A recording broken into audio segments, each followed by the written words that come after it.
आकाशवाणी देहरादून से प्रस्तुत हैं प्रादेशिक समाचार। पहले मुख्य समाचार। मुख्यमंत्री पुष्कर सिंह धामी ने आज उच्च शिक्षा विभाग के तहत चयनित 72 असिस्टेंट प्रोफेसर को नियुक्ति पत्र वितरित किए। चिकित्सा कर्मियों की सुरक्षा और उनके कामकाज की स्थितियों पर राष्ट्रीय कार्यबल की पहली बैठक आज। बद्रीनाथ राष्ट्रीय राजमार्ग चमोली जिले में नंदप्रयाग के समीप आज दूसरे दिन भी आवाजाही के लिए अवरुद्ध। और श्री कृष्ण जन्माष्टमी के अवसर पर मध्यरात्रि के समय मंदिरों और घरों में भगवान कृष्ण का जन्मोत्सव मनाया गया।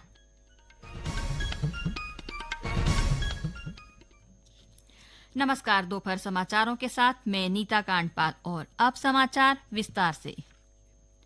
मुख्यमंत्री पुष्कर सिंह धामी ने आज उच्च शिक्षा विभाग के तहत चयनित 72 असिस्टेंट प्रोफेसर को नियुक्ति पत्र वितरित किए। देहरादून में आयोजित नियुक्ति पत्र वितरण कार्यक्रम को संबोधित करते हुए मुख्यमंत्री पुष्कर सिंह धामी ने चयनित अभ्यर्थियों को शुभकामनाएं दी। श्री धामी ने कहा कि चयन पाने वाले अभ्यर्थी अब शिक्षा के माध्यम से भविष्य निर्माता के रूप में नए जीवन की शुरुआत करने वाले हैं। उन पर उत्तराखंड के भविष्य का निर्माण करने की महत्वपूर्ण जिम्मेदारी है। उन्होंने विश्वास जताया कि सभी चयनित शिक्षक लोग अपनी जिम्मेदारियों का निर्वहन करते हुए उत्तराखंड को देश का सर्वश्रेष्ठ राज्य बनाने में अपना योगदान देंगे। श्री धामी ने कहा कि उत्तराखंड के सर्वांगीण विकास के लिए अहम फैसले लिए जा रहे हैं, जो पूरे देश के लिए एक मॉडल बन रहे हैं। उन्होंने कहा कि सरकार के विकल्प रहित संकल्प में उच्च शिक्षा विभाग की भी बहुत बड़ी जिम्मेदारी है।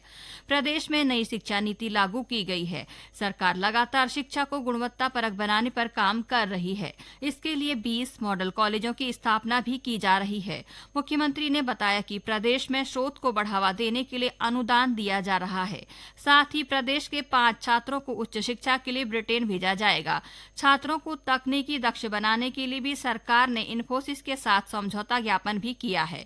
पूर्व में सरकारी चयन प्रक्रिया में अपारदर्शिता का मुद्दा उठाते हुए मुख्यमंत्री ने कहा कि पहले नौकरी में भ्रष्टाचार होता था, लेकिन अब नौकरी सिर्फ पारदर्शिता और मेरिट के आधार पर दी जा रही है। चिकित्सा कर्मियों की सुरक्षा और उनके कामकाज की स्थितियों के संबंध में सिफारिशें करने के लिए सर्वोच्च न्यायालय की ओर से गठित राष्ट्रीय कार्यबल की आज पहली बैठक होगी। भारत सरकार के कैबिनेट सचिव की अध्यक्षता में बैठक नई दिल्ली में होगी। केंद्रीय गृह सचिव, राष्ट्रीय चिकित्सा आयोग के अध्यक्ष surgeon vice admiral R Sarin, अखिल भारतीय आयुर्विज्ञान संस्थान के निदेशक डॉक्टर एम श्रीनिवासन और एम्स के न्यूरोलॉजी विभाग की पूर्व प्रोफेसर डॉक्टर पद्मा श्रीवास्तव इस कार्यबल के सदस्यों में शामिल हैं। सर्वोच्च न्यायालय ने कोलकाता के आरजीकर अस्पताल की डॉक्टर के साथ दुष्कर्म और हत्या से संबंधित मामलों की सुनवाई के दौरान चिकित्सा कर्मियों की सुरक्षा सुनिश्चित करने के लिए राष्ट्रीय कार्यबल का गठन किया था।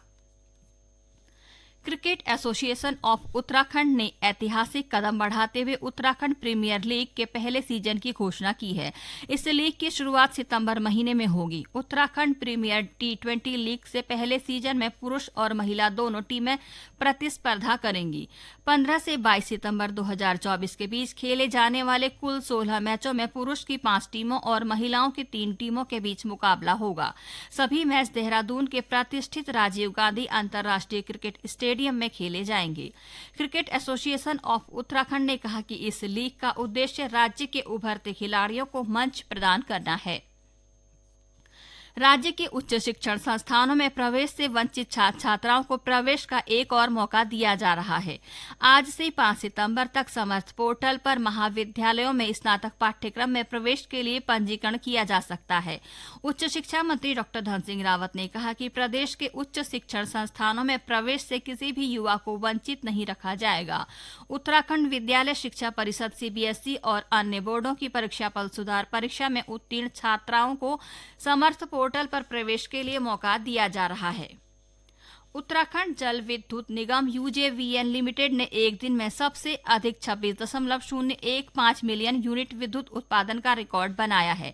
यह रिकॉर्ड 25 अगस्त को बना है। UJVN लिमिटेड के प्रबंध निदेशक डॉक्टर संदीप सिंघल ने बताया कि निगम का अपनी स्थापना के बाद से अब तक का किसी भी एक दिन का सर्वाधिक विद्युत उत्पादन का यह रिकॉर्ड बना है। उन्होंने कहा कि परियोजना क्षेत्रों में कहीं भारी बारिश के कारण विद्युत उत्पादन में बाधाएं आई तो कहीं नदियों के जल प्रवाह में पिछले वर्ष की तुलना में कमी देखी गई। फिर भी अपनी बेहतरीन कार्य संस्कृति और योजना से निगम ने विपरीत परिस्थितियों में भी रिकॉर्ड उत्पादन किया है। ये समाचार आकाशवाणी के देहरादून केंद्र से प्रसारित किए जा रहे हैं। ताजा समाचार के लिए आप हमारे सोशल मीडिया एक्स व Facebook page Akashvani news Uttarakhand को फॉलो कर सकते हैं। साथ ही ये समाचार हमारे YouTube channel Akashvani news Uttarakhand पर भी उपलब्ध हैं। बद्रीनाथ राष्ट्रीय राजमार्ग चमोली जिले में नंदप्रयाग के समीप आज दूसरे दिन भी आवाजाही के लिए अवरुद्ध है। जिले में सिमली ग्वालदम राष्ट्रीय राजमार्ग कुलसारी में यातायात के लिए बंद है। उधर ऋषिकेश यमुनोत्री राष्ट्रीय राजमार्ग पर जानकी चट्टी के नजदीक भूदशा होने से आवाजाही रोकी गई। इधर देहरादून में हरबटपुर से विकासनगर लखवाड़ बैंड बड़कोट मार्ग किलोमीटर 38 पर आवाजाही के लिए बाधित है। इसके साथ ही राज्य में ग्रामीण क्षेत्रों को जोड़ने वाले 50 से अधिक संपर्क मार्ग आवागमन के लिए बंद हैं। सभी मार्गों को खोलने के प्रयास जारी हैं। इस बीच मौसम विभाग ने अगले कुछ दिनों में राज्य के कुछ हिस्सों में हल्की से मध्यम बारिश की संभावना जताई है। इस अवधि में कहीं कहीं भारी बारिश का अनुमान भी जताया गया है। श्री कृष्ण जन्माष्टमी के अवसर पर मध्य रात्रि के समय मंदिरों और घरों में भगवान कृष्ण का जन्मोत्सव मनाया गया। यह भगवान श्री कृष्ण का 5251वां जन्मोत्सव है। इस मौके पर देश भर के मंदिरों में भव्य सजावट की गई। पुलिस लाइन देहरादून में श्री कृष्ण जन्माष्टमी के अवसर पर आयोजित कार्यक्रम में राज्यपाल लेफ्टिनेंट जनरल गुरमीत सिंह और मुख्यमंत्री पुष्कर सिंह धामी ने हिस्सा लिया। इस कार्यक्रम में प्रसिद्ध भजन गायक हंसराज रघुवंशी और राज्य के पांडवास बैंड ग्रुप सहित अन्य कलाकारों ने विभिन्न कार्यक्रमों की शानदार प्रस्तुतियां दी, जिससे पूरा वातावरण भक्तिमय हो गया। राज्यपाल और मुख्यमंत्री ने भव्य प्रस्तुतियां देने वाले कलाकारों को स्मृति चिन्ह देकर सम्मानित किया। इस अवसर पर राज्यपाल ने कहा कि जन्माष्टमी का पर्व भगवान श्री कृष्ण के जीवन आदर्शों को आत्मसात करने का अवसर है। उन्होंने कहा कि भगवान कृष्ण के जीवन और उनके उपदेश हमें सत्य, न्याय और धर्म के मार्ग पर चलने की प्रेरणा देते हैं।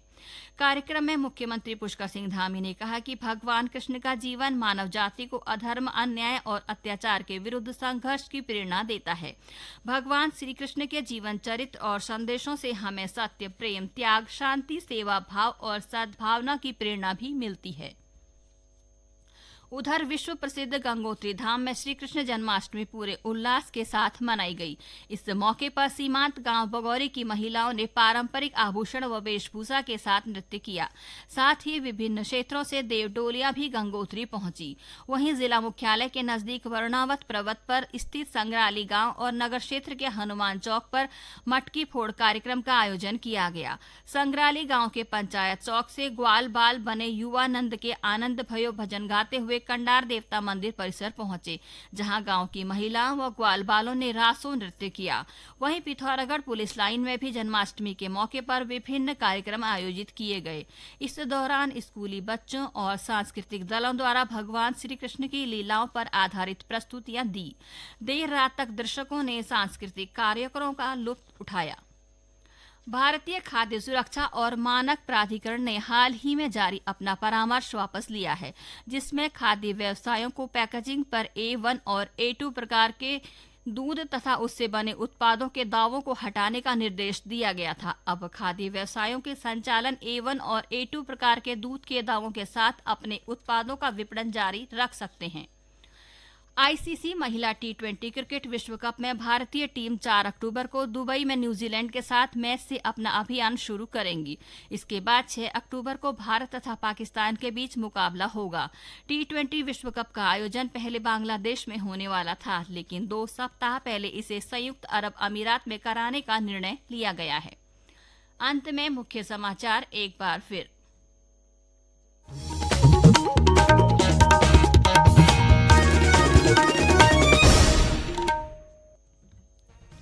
मुख्यमंत्री पुष्कर सिंह धामी ने आज उच्च शिक्षा विभाग के तहत चयनित 72 असिस्टेंट प्रोफेसर को नियुक्ति पत्र वितरित किए।